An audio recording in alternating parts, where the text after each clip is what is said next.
교계를 좀 뛰어넘어서 많은 우리 합동층 목사님들도 인정해 드리는 목사님이 한 분 계세요. 마가다락방이라는 기도원을 운영하고 계시고 또 인천 지역에서 교회를 하고 계시는 목사님이 계신데, 이 교회는 굉장히 특징이 좀 있습니다. 한간에도 큰 센세이션이 됐던 교회이기도 한데, 왜냐하면 한 달에 한 번 교회를 닫습니다. 교인이 1000명이 넘거든요. 교회를 닫아버립니다. 왜 닫게 됐냐면, 그 배경이 주변에 있는 작은 교회를 가시라고, 한 달에 한 번씩 작은 교회, 자립하지 못한 교회 가서 예배 같이 드려주고 거기다 헌금을 하고 오시라고, 그래서 그렇게 가라고 했는데 안 가는 거예요. 그래서 목사님이 그냥 문을 닫아버렸습니다. 문을 아예 안 열어요. 예배를 아예 없애버렸습니다. 한 달에 한 번. 그래서 성도들이 주변에 있는 작은 교회나 근처에 있는 교회에 가서 교회를 섬기고 또 헌금하시라고. 참, 그 보도들이 나올 때, 그게 제가 처음 접했을 때가 이제 부목사라 있을 때였는데, 와, 이런 교회가 다 있나 했을 정도로. 그러면 교회가 어떻게 될까요? 좀 흩어질까요? 전혀 그렇지 않고, 오히려 교회가 더 부흥하니까 목사님이 더 부담이 되시는 거예요. 그래서 아예 교회 문을 닫을까라는 생각도 했던 분이 계신데, 이분이 박보영 목사님이라는 목사님이십니다. 이분이 안성에서 처음에 교회를 개척했었습니다.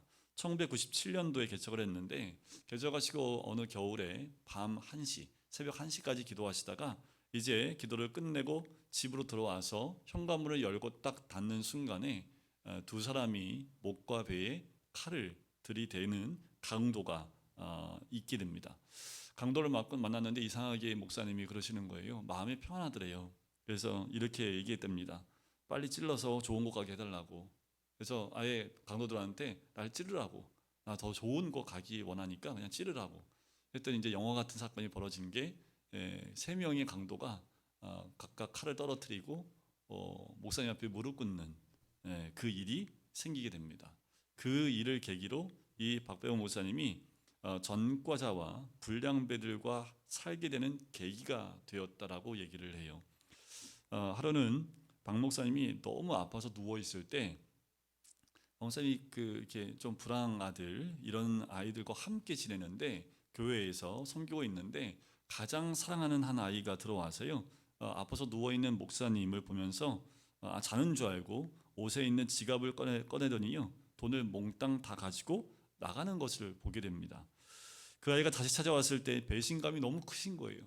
그래서 자기가 가지고 있었던 비상금까지 싹 다 털어가지고 주면서 가라고 보내버렸답니다.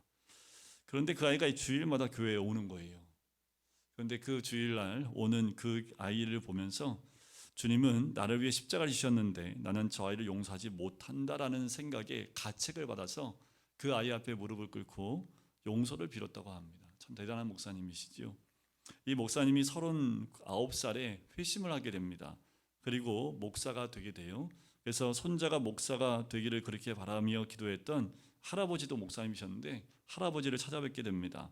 그 사실을 알려드렸더니 할아버지, 그 목사님이 굉장히 기뻐하시면서 세 가지 말씀하셨대요. 굉장히 유명한 말씀이고 우리가 참 들어야 될 말씀인데, 사랑할 수 없는 사람을 사랑하시게, 용서할 수 없는 사람을 용서하시게, 겸손하게 낮은 자리로 내려가서 섬기시게, 어떤 변명도 하지 마시게, 그리고 성자가 되시게 라는, 할아버지가 이런 권면을 하십니다. 이 박 목사님은 할아버지 그 목사님의 당부대로 목회를 하기로 결단을 하고 힘을 씁니다. 자, 한 번은, 전에도 한 번 이 얘기를 했던 것 같아요. 의붓 아버지와 그 아들에게 성폭행을 당해서 벌어진 여자아이가 있는데, 그 여자아이를 데려다가 이 목사님이 키우게 됩니다. 그때 여러 가지 그 부모를 통해서 많은 그 폐악을 당하기도 했지만, 이 아이를 데리고 키워요.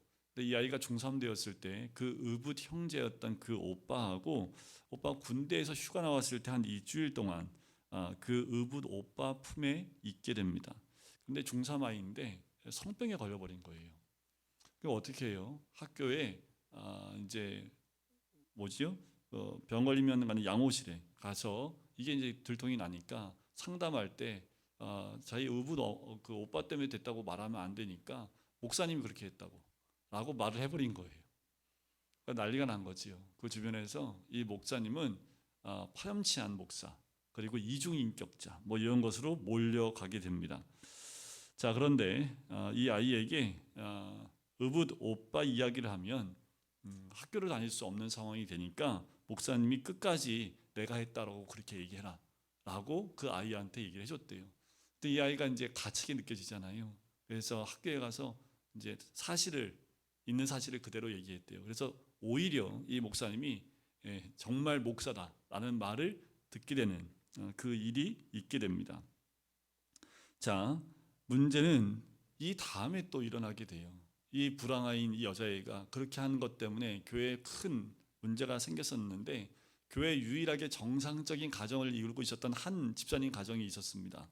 근데 이 가정 집사님이 찾아오셔서 저 아이를 교회에서 내보내지 않으면 우리가 나가겠다고 먼저 이렇게 목사님한테 얘기를 해요. 그러니까 목사님이 고민을 할 수밖에 없지요. 이 집사님이 하는 일은 뭐냐면 동네 중국집을 하고 있는 사장님이라고 해요. 그래서 이 목사님이 고민하다가 이렇게 얘기했답니다. 집사님은 우리 교회를 나가도 어느 교회 가도 다 환영을 받지만 이 아이는 우리 교회에서 내보내면 이 아이를 받아줄 교회가 없습니다. 그러니 두 분이 원하시는 교회 찾아가시면 좋겠습니다 하고 그날 새벽에 기도하고 그 사업장에 가서 기도하며 축복해 드렸다라고 얘기를 해요. 참 대단한 목사님인 것 같아요. 여러분, 우리도 가까운 사람으로 인해서 마음의 상처를 받고요, 죽을 것 같은 고통을 겪는 사람이 있을 수 있지요. 왜요? 자식 같은, 그리고 정말 잘해줬던 아이들한테 또는 사람한테 이게 배신을 당하게 되면 그 배신은 몇 배로 더 힘들고 또 고통스러운 거지요.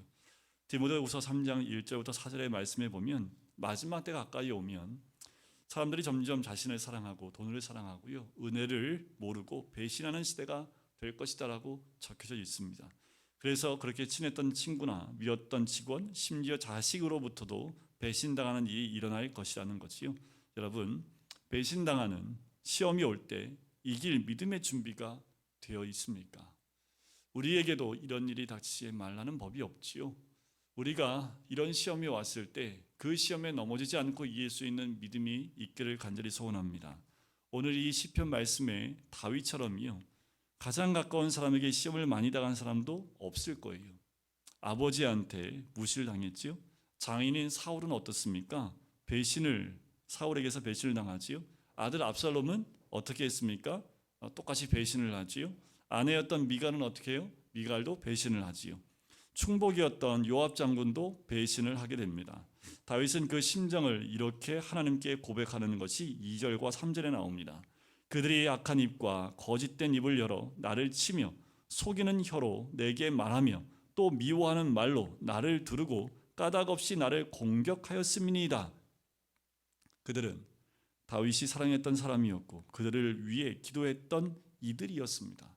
4절에 보세요. 나는 사랑하나 그들은 도리어 나를 대적하니 나는 기도할 뿐이다. 5절, 그들이 악으로 나의 선을 갚으며 미워함으로 나의 사랑을 갚았사오니.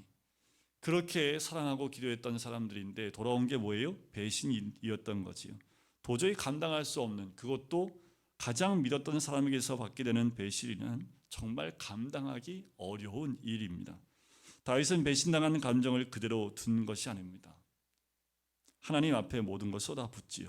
대표적인 저주기도가 오늘 109편에 나오는 이 시편이요, 시편 150편 가운데 가장 대표적인 저주시라는 시편입니다.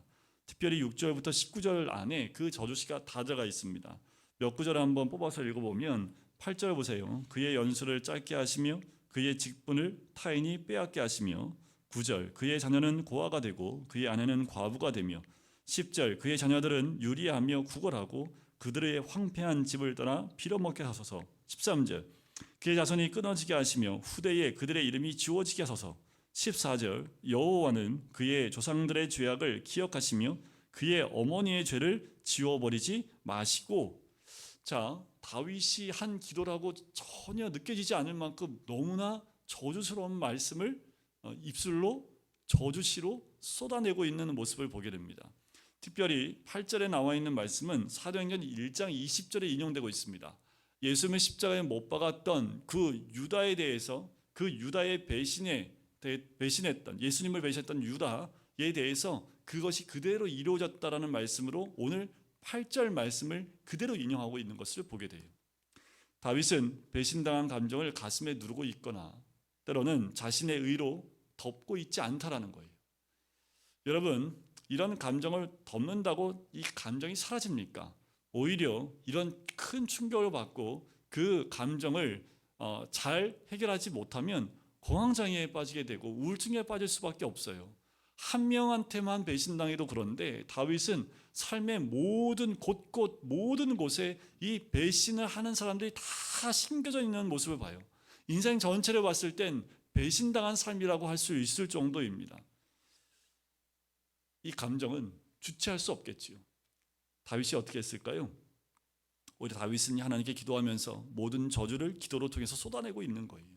만약에 이것을 사람과 대화하면서 저놈 죽일 놈이야, 저놈은 이렇게 죽어야 돼 라고 한다면 그것이 험담이 되어지고 죄가 될 텐데, 하나님께 기도하는 이 기도를 드리는 거지요.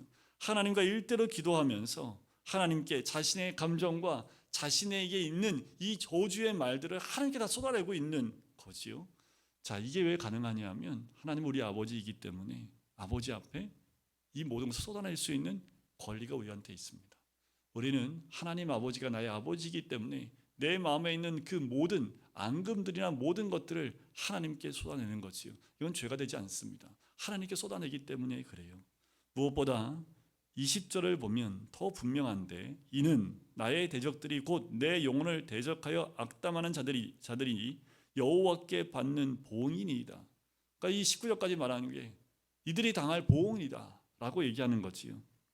자, 다윗은 군대가 죽이려고 쫓아오는 상황 가운데 있을 때 다윗이 어떻게 온전히 있을 수 있겠습니까? 그 심정을 고백하는 내용이 22절부터 25절에 나와요. 나는 가난하고 궁핍하여 나의 중심이 상함이니이다. 나는 석양 그림자같이 지나가고 또 메뚜기같이 불려가오며 금식함으로 내 무릎이 흔들리고 내 육체는 수척하오며 나는 또 그들의 비방거리라. 그들이 나를 보면 머리를 흔드나이다. 그런 상황에서 하나님께 아뢰는 다윗의 기도 중에 우리의 마음을 사로잡는 구절이 있지요. 그것이 28절이고 오늘 제목이기도 합니다. 28절 한번 같이 읽어볼까요? 28절입니다. 시작. 그들은 내게 저주하여도 주는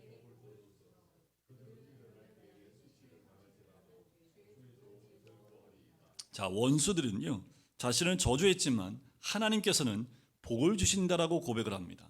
이 믿음이 얼마나 귀한 믿음인지 모릅니다. 다윗은 이 믿음으로 저주를 이긴 거예요. 은혜를 모르고 서로 배신하는 마지막 때를 사는 우리에게 정말 필요한 믿음이 바로 이런 믿음인 줄 믿습니다. 다윗이 이런 기도를 드릴 수 있었던 것은 하나님이 자신의 오른쪽에 계심을 믿었기 때문이에요. 그래서 그는 하나님을 찬양하며 이렇게 선포합니다. 30절에 보면 내가 입으로 여호와께 크게 감사하며 많은 사람 중에서 찬송하리니 그가 궁핍한 자의 오른쪽에 서사 그의 영혼을 심판하려 하는 자들에게서 구원하실 것임이로다. 하나님은 언제나 다윗의 우편에 계셨던 거지요. 그런데 더욱 중요한 것은 이것이 다윗에게 믿어졌다라는 거예요. 진짜 계신 거예요. 눈에 보이지 않지만 근데 그거를 믿었다는 거지요. 그래서 저주를 받은 다윗이 말할 수 없는 복을 받은 거예요. 다윗의 이 믿음은 한순간에 생긴 것은 아니겠지요. 자, 다윗이 어렸을 때 어떤 삶을 살았는지 아시지요? 형들이 참 많았지만 아버지에 의해서 양을 치는 것만 다윗은 시키게 됩니다. 그래서 막내인 다윗만 들판에 가서 양을 쳐요. 다윗이 양을 보면서 이런 마음이 들은 거지요. 양들이 너무 부러웠던 거예요. 왜냐하면 그들에게 목자가 있기 때문입니다. 그러나 나는 누가 길러주고 먹이고 지켜줄까라는 거지요. 그때부터 다윗은 하나님을 바라보게 되는 그런 습관과 또 바라보는 믿음과 그 눈이 열리기 시작을 합니다. 들판에서 혼자 있을 때 항상 하나님을 바라보고 하나님께 기도하고 찬양하기를 힘썼다는 거죠. 그래서 시편의 대부분의 시편을 쓸 수 있었던 그 기초가 됐던 것이 그 광야에서 그리고 들판에서 혼자 하나님을 찬양했던 그리고 하나님께 영광 올려드렸던 그 모든 것이 밑바탕이 돼서 이 시편을 쓸 수 있었던 겁니다. 혼자 외로이 있을 때 모든 형제로부터 아버지로부터 따돌림을 당할 때 그때 유일하게 하나님만 바라보고 하나님이 나의 친구가 되심을 고백했던 다윗이지요. 그래서 다윗은 어려서부터 항상 하나님이 함께 하신다는 것을 믿었습니다. 그 증거가 골리앗과의 싸움 가운데 여실히 드러나지요. 내가 들판에서 곰과 들짐승하고 싸웠던 것들을 얘기하잖아요. 그때 나에게 힘을 주시고 이기게 하신 주님께서 저 골리앗도 이기게 하실 것이라는 그런 믿음과 당당함을 허락하셨던 거지요. 사무엘하 16장에 보면 다윗이 반역을 당합니다. 압살롬에 의해서 아들이 반역을 하니까 다윗이 예루살렘 성을 지키지 않고 그가 후퇴하는 것을 결정하지요. 피신하는 걸 결정합니다. 그때 피신해 가는데 다윗의 뒤를 쫓아오면서 시므이라는 그 사람이 다윗을 저주하기 시작을 합니다. 그때 다윗의 신복들이 가서 저 개 같은 자를 죽이겠습니다 라고까지 이야기를 합니다. 그때 다윗이 그것을 막았지요. 사무엘하 66장 10절에 보면 저가 저주하는 것은 여호와께서 저에게 다윗을 저주하라 하심이니 내가 어찌 그리하였느냐 할 자가 누구겠느냐라는 거예요. 그것도 하나님이 하신 것 아니냐. 그러니까 그것도 들어야 된다라는 거지요. 11절에 여호와께서 저에게 명하신 것이니 저로 저주하게 버려두라라는 거예요. 그것도 하나님이 허락하신 거 아니냐. 그러니까 저주하게 그냥 두라는 거예요. 시므이가 저주할 때 다윗은 세 가지를 믿었습니다. 하나님은 살아계시다는 거죠. 두 번째, 하나님 모든 것을 알고 계시고 결국 하나님께서 심판하신다라는 것. 그래서 다윗은 이렇게 얘기합니다. 혹시 여호와께서 나의 원통함을 감찰하시리니 오늘날 그 저주 까닭에 손으로 내게 갚아 주시리라. 다윗의 이 믿음의 고백이지요. 지금 아들에 의해서 배신당해서 쫓겨남을 당하는데 그 가운데 시므이라는 그 사울 지파 가운데 그 후손 가운데 있는 시므이가 저주를 쏟아붓는데 그 마음이 어떤 마음이겠습니까? 근데 다윗은 그 배신당한 마음뿐만 아니라 그 저주의 말을 들을 때에도 그것이 하나님께서 허락하신다는 것이라면 내가 듣겠고 그것을 통해서 하나님이 나를 돌아보신다면 그것이 하나님이 나를 살려주시고 또 하나님께서 인도하시는 은혜가 있게 될 것이다 라고 오히려 기도하는 모습을 보게 됐지요. 하나님이 아신다면 억울해할 것이 무엇이 있겠습니까? 라는 거예요. 하나님이 다 듣고 알고 계시면 뭐가 억울하겠냐는 거예요. 하나님이 그 저주 까닭에 나에게 손으로 갚아주실 것이기 때문에 그 저주가 하나님이 듣고 계시다면 오히려 나는 기쁘다라는 거꾸로 그렇게 고백하는 다윗을 보게 됩니다. 다윗이 이렇게 하나님을 믿었으니 원수의 저주가 오히려 복이 된 거예요. 오늘 우리가 누려야 될 복이 여기에 있습니다. 다윗은 어릴 때부터 항상 하나님을 바라보며 살았지요. 고통스러울 때마다 기도하면서 하나님을 체험했습니다. 그래서 하나님이 항상 함께 하신다는 것이 믿어진 거예요. 그래서 어떤 상황에도 다윗은 하나님을 찬양하는 입술이 닫히지 않습니다. 시편 62편 1절 나의 영혼이 잠잠히 하나님만 바라며 나의 구원이 그에게서 나는도다. 오직 저만 그만 나의 반석이시요 나의 구원이시요 나의 산성이시니 내가 크게 요동하지 아니하리로다. 여러분, 저주가 복이 된 사람이 있음을 우리는 반드시 잊지 말아야 합니다. 또한 이것이 예수님 안에서 우리에게 주신 은혜임을 명심해야 돼요.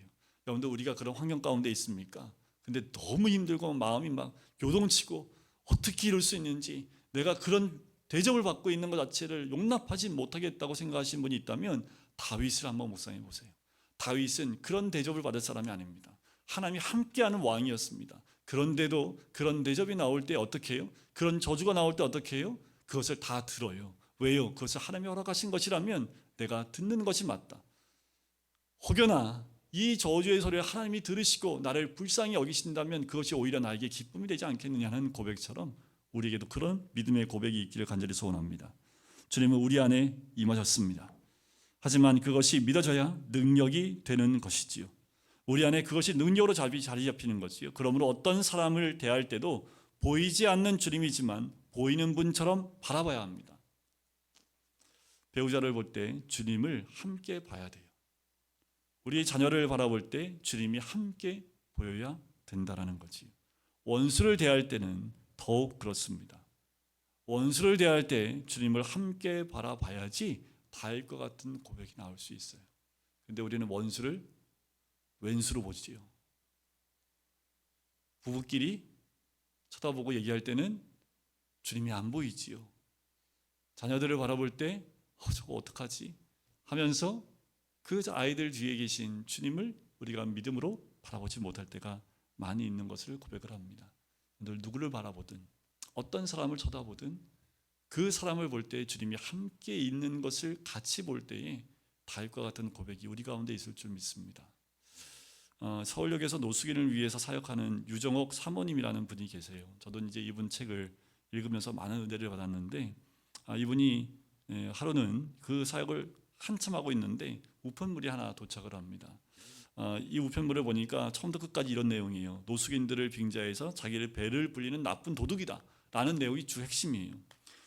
구절구절이 비수처럼 사모님의 마음을 막 찔러댑니다. 이게 그걸 읽으면서 피가 거꾸로 솟아오르는, 그리고 그 능욕이었음을 이야기를 해요. 사모님이 너무 화가 나가지고 그 편지를 놓고 조목조목 따지는, 그렇지 않음을 적어내리기 시작을 합니다. 그렇게 2시간 동안 막 써내려가는데 다 쓰고 나니까 총 15장을 썼대요. 편지 봉투에 안 들어가가지고 대봉투에다가 딱 넣어서 우측으로 달려갔답니다. 저 봉투에다가 이제 풀을 바르고 딱 붙이고 우표를 붙이려는 그 순간에 주님께서 조용히 말씀하셨대요. 딸아, 그렇게 할 말이 많더냐. 순간 멈칫하면서 봉투를 내려다보고 있는데 또 말씀하셨답니다. 나는 얼마나 할 말이 많았겠느냐. 그러나 나는 곤욕을 당하여 괴로울 때도 입을 열지 아니하였다. 도수장으로 끌려가는 어린 양과 같이 털 깎는 자 앞에서 잠잠한 양같이 입을 열지 아니하였다. 그 자리에서 울기 시작했대요. 그리고 썼던 이 15장의 편지를 다 찢어버렸답니다. 그리고 사도 바울에 쓴 고린도후서 12장 10절 말씀이 기억나셨대요. 내가 그리스도를 위하여 약한 것들과 능욕과 궁핍과 박해와 공고를 기뻐하노니 이는 내가 약한 그때의 강함이라. 하신 대로 나도 바울이 겪었던 궁핍도 박해도 공고도 다 겪을 수 있다고 자신해 왔는데 이 능욕만큼은 너무나 힘들었다라는 거지. 감당할 수 없이 분노가 폭발했다라는 거예요. 주님은 가장 자부심을 가졌던 일이 여지없이 무너져 내릴 때 변명할 말이 많아서 수백 장을 달할 때에도 그 능력을 참아내는 정도가 아니라 오히려 그 말씀 가운데 능력을 기뻐하라 라고 한다고 하셨다라는 거지요. 그렇게 나는 능력이라는 몸살을 앓고 있었다라고 적습니다. 보름쯤 지난 다음에 전화 한 통이 걸려옵니다. 그 편지를 쓴 사람이에요. 사모님, 제가 사모님께 죽을 죄를 지었어요 하면서 울먹이며 말을 잇지 못했다고 합니다. 지금 현재 그는 이 사모님의 신실한 동역자로 함께 그 사역을 감당하는 사람이 되었대요.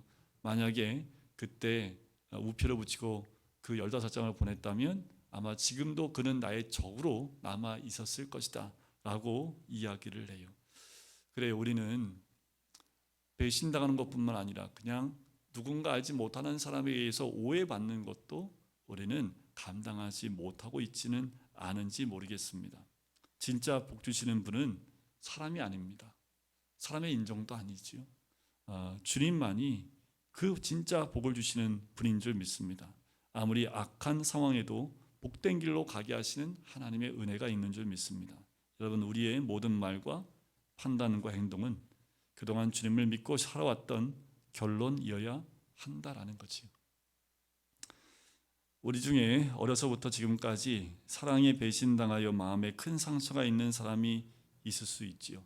오늘 다윗을 통해서 답을 얻기를 간절히 소원합니다. 마음에 상처가 있으면 신앙생활을 제대로 할 수 없습니다. 하나님 말씀을 알아도 순종할 수 없습니다. 당연히 그러면 교회 열심히 다녀도 복이 될 리가 없겠지요. 지금까지 보고 들은 것 중에 주님으로부터 나오지 않은 것은 주님의 보혈로 다 씻으셔야 합니다. 주의 보혈로 다 씻겨내셔야 합니다. 그래야 주님이 허락하신 참다운 복을 누릴 수 있는 거지요. 아무리 억울하고 원통해도 주님이 함께 하심을 믿고 저들은 저주하여도 주는 복을 주소서 기도하기를 주의 이름으로 간절히 축원드립니다. 다윗이 시므이를 통해서 오히려 그 저주가 복으로 변하여 그에게 임했던 것처럼 우리에게도 그 어떠한 저주 같은 환경과 말이 있다 할지라도 그 모든 것을 복으로 바꿔주시는 하나님의 그 은혜를 다윗처럼 믿음으로 고백하시길 주의 이름으로 간절히 축원드립니다. 그리고 이제부터 모든 상황과 순간에 오직 주님만 바라보시고 사람을 보는 것이 아니라 그 사람과 함께 주님을 함께 바라보시는 우리 모든 성도님 되시기를 주님의 이름으로 간절히 축원드립니다.